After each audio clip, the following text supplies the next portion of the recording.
Well, we are hearing from the Oneida Nation tonight after a New Jersey woman recently won a jackpot after self-banning herself from a Pennsylvania casino. The 69-year-old was denied her winnings from a slot machine and cited for trespassing. This is a situation that's not as uncommon as you might think. Jason Zimmerman explains why and how Oneida officials handle incidents like this. He's live for us in the studio. Jason.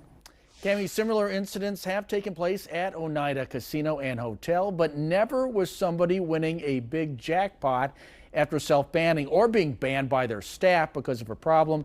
In most cases, the CEO tells me security attempts to catch people before they're able to play any machines or sit down at a table. Inside their casinos, there's a number of signs addressing those who might have a gambling addiction, with information on how to receive help, along with a number to call. Players Club members who self-ban will not have access to their accounts for the duration of that ban. Someone who does self-ban will need to fill out the proper paperwork and sign off on the stipulations that any winnings will not be paid out. Oneida Casino has paid out jackpots, but so far, none of its big winners have violated the rules the way this woman in Pennsylvania did.